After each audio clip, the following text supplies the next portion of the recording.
This is the story of Connor, who spent 18 months as a chauffeur, ATM, and sounding board for someone who publicly claimed she wished she was single. Tonight, we ask, when is a sudden, definitive breakup the only healthy way out of a toxic cycle? Looking back, the red flags were everywhere.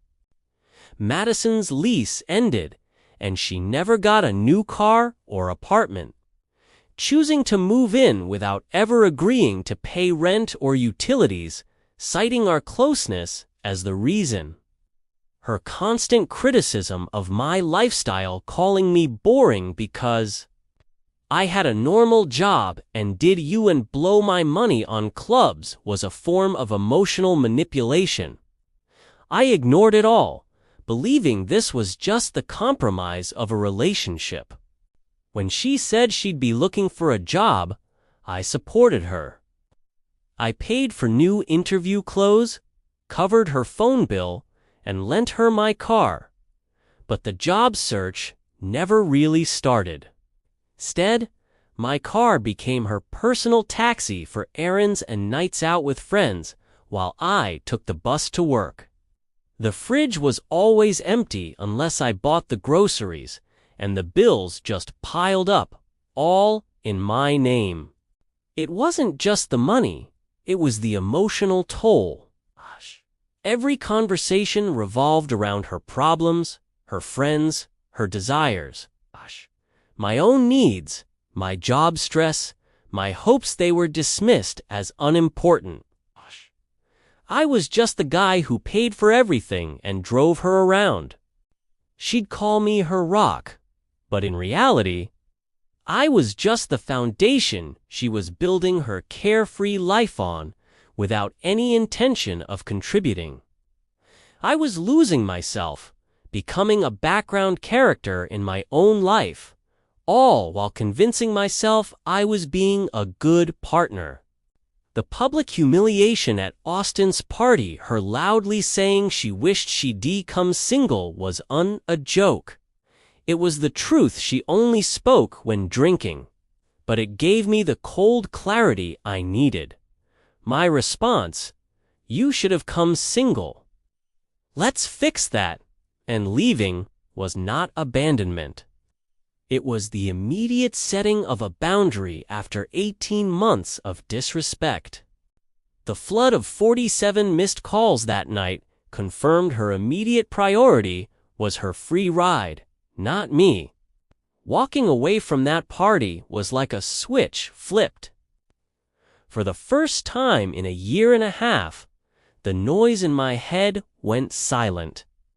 The constant anxiety about her happiness, the worry about paying the next bill, the sting of her casual insults, it all just stopped. As I drove home alone, I didn't feel angry or sad. I felt free. Back at the apartment, I started packing her things. Each item I put in a box, the clothes I bought her, the makeup she'd leave all over the counter, the trinkets she never paid for. Felt like I was reclaiming a piece of my own space, my own life. Her frantic texts started coming in. A bizarre mix of, "I'm so sorry," "I was drunk," and "Where am I supposed to sleep tonight?" It was never about us. It was always about her convenience. Dean, respond. For the first time, I put my own peace first. Madison immediately pivoted from apology to a campaign of coercion. She launched a smear campaign on social media, claiming emotional abuse.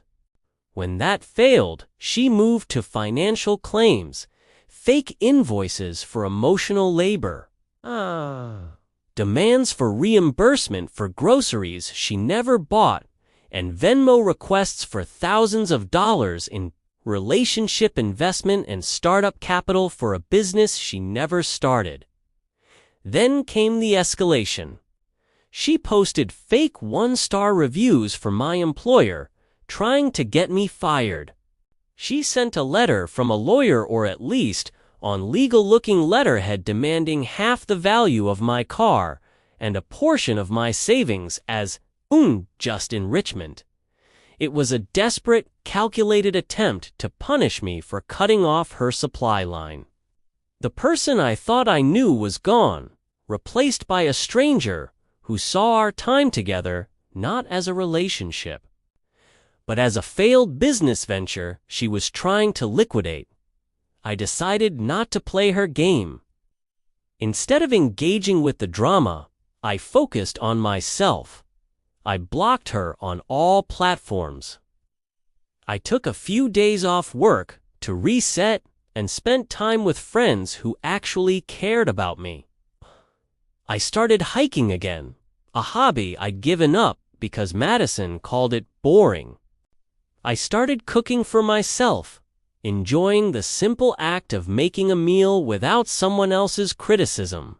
When the lawyer's letter arrived, I didn't panic. Always showed it to my friends, one of whom is a legal aid. He laughed and called it a scare tactic, pointing out the legal impossibilities of her claims. It had no basis in reality, just like her version of our relationship. That's when I truly understood her power was based entirely on my willingness to be intimidated. By refusing to be her victim, I had already won. Her campaign eventually fizzled out. Without my reaction to fuel it, her social media posts became yesterday's news. Her friends, who had initially supported her, slowly drifted away when they realized the drama was one-sided and that she was now trying to lean on them for financial support. The truth has a way of coming out, not always in a big dramatic reveal, but in the quiet aftermath when people see things for what they are. The lesson here is profound. Respect isn't something you earn through sacrifice in a toxic relationship. It's the minimum entry fee. The moment you start paying for love with your dignity, you're not in a partnership. You're in a transaction where you're guaranteed to lose. Setting a hard boundary, even if it feels abrupt, isn't cruel. It's an act of self-preservation. It's the ultimate verdict you can deliver for yourself.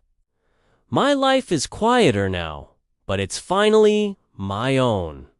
And that's a peace no amount of money can buy. Thanks for watching The Verdict Zone. Don't forget to like and subscribe for more stories.